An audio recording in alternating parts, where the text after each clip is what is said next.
Hi there, welcome back to the DutchRC channel, and I have me another small box this time. From the title of the video and the box you can see what it is. It is the Foxeer Legend 1 by SurveilZone. Now it's not a super new camera, but I like to check out cameras, see if they perform better or worse than the cameras I already have. And in this video I'll talk you through the specs, what it looks like, and I'll compare it to two other cameras, the Mobius camera and the Runcam version 2 camera. I'll compare it in size and weight, but mostly in image quality, of course. That's the main thing with these cameras. Okay, so let's see what comes in this box.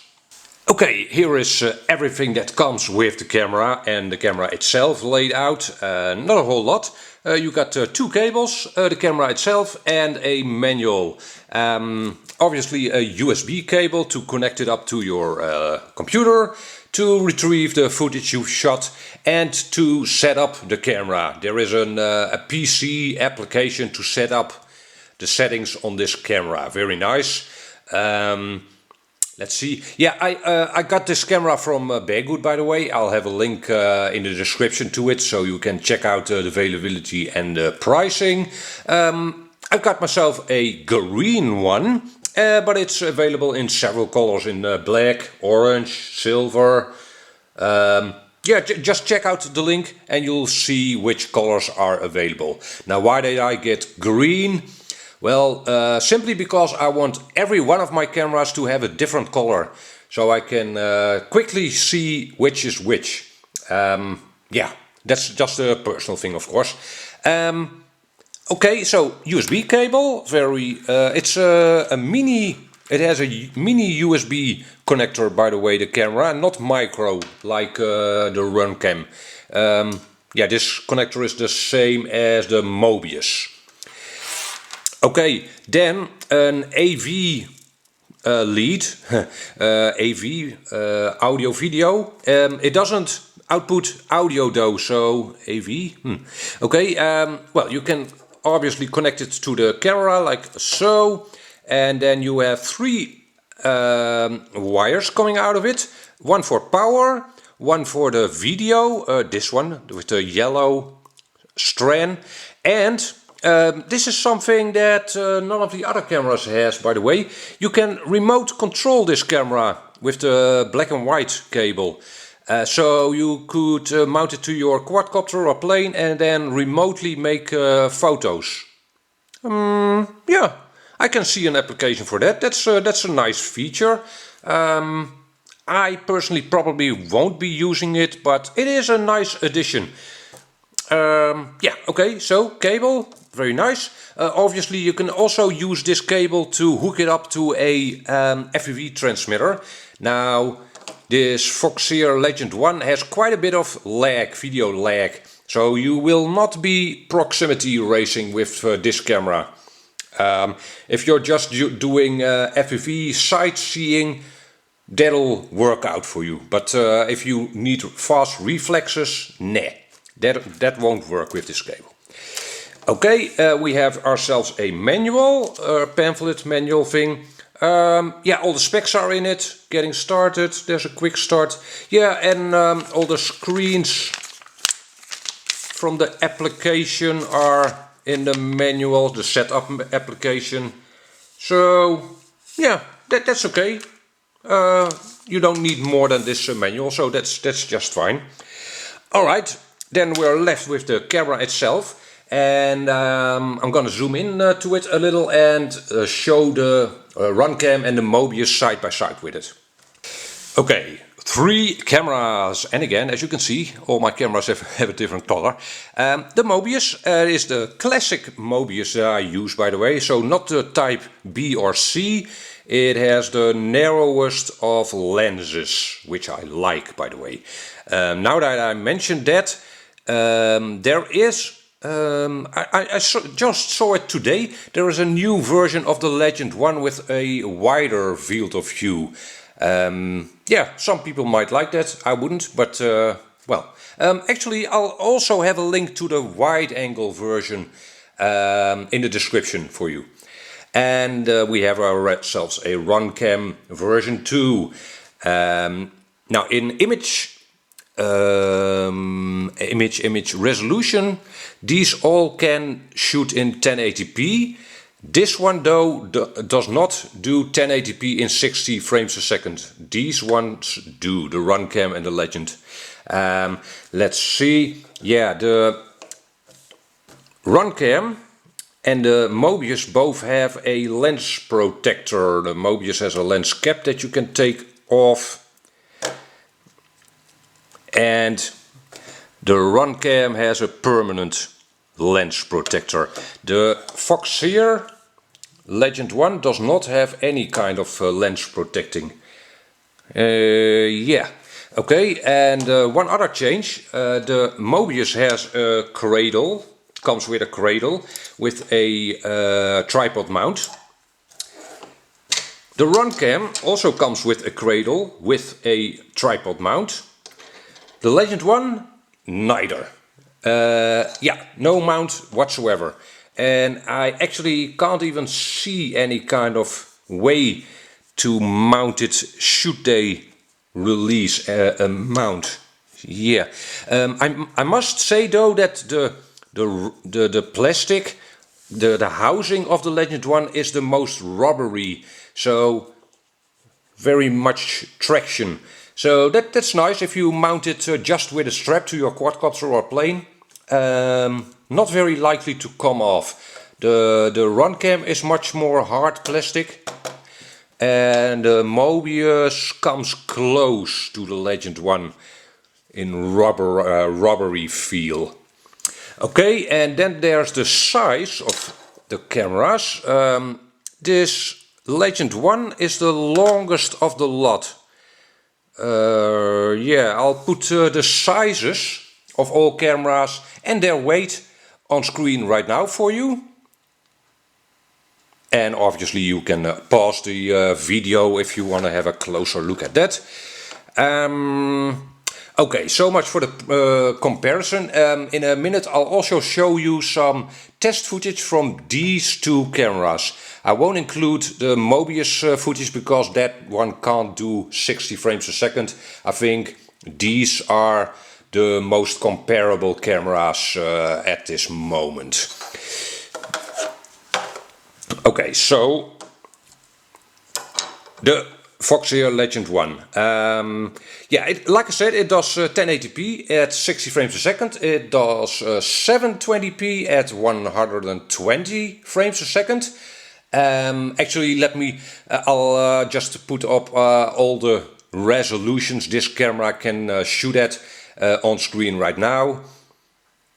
And obviously you can again pause the video if you want to have a closer look.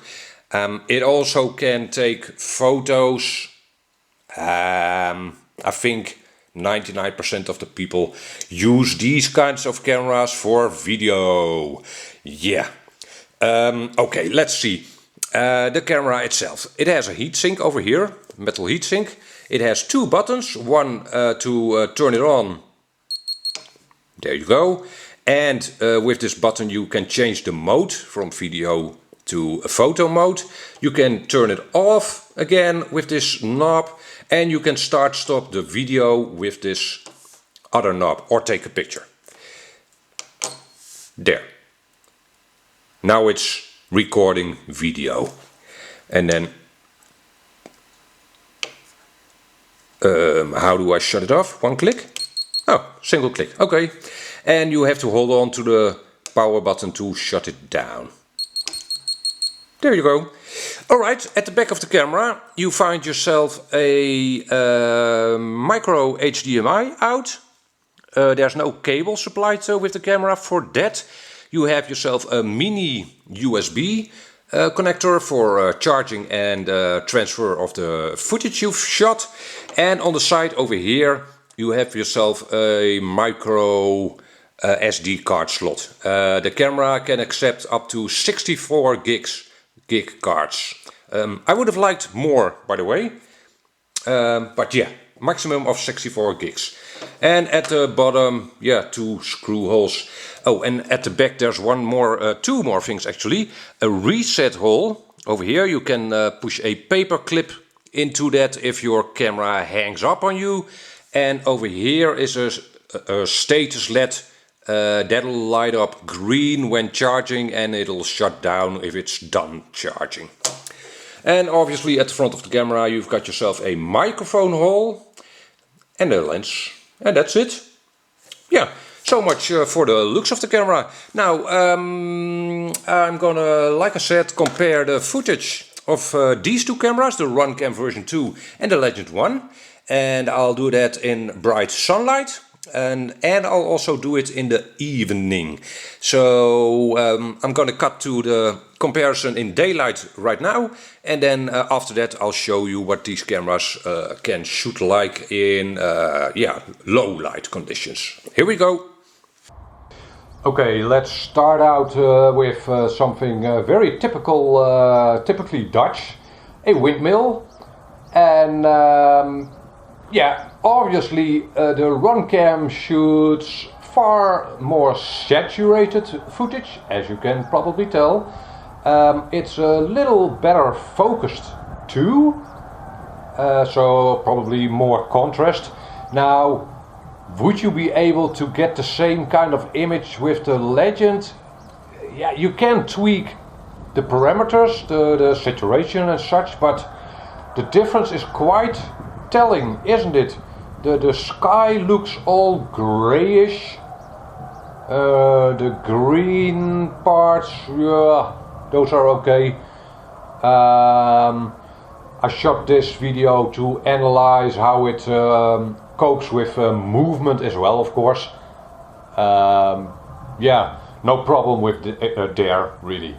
Oh, by the way, the narration now you're hearing now is recorded afterwards, and I'm actually using the Legend 1 to record the narration, sort of like for a microphone test. Okay, so now let's switch over to a test to see how both cameras cope with transitions from light to dark. Here we go. Right, and well, just to have a look, to me this is where the shit really hits the fan for the Legend 1. It takes far longer to adjust for the dark and for the light conditions, far longer, in fact too long. This is meant to be an action camera, right? If you mount this camera onto your quadcopter, yeah, you'd have the camera correct for light conditions all the time. And yeah, it'll be hunting for the right settings all the time as well. As you can also see, the Runcam, yeah, it takes a little while, but it's far faster to correct for the bright and for the darker conditions.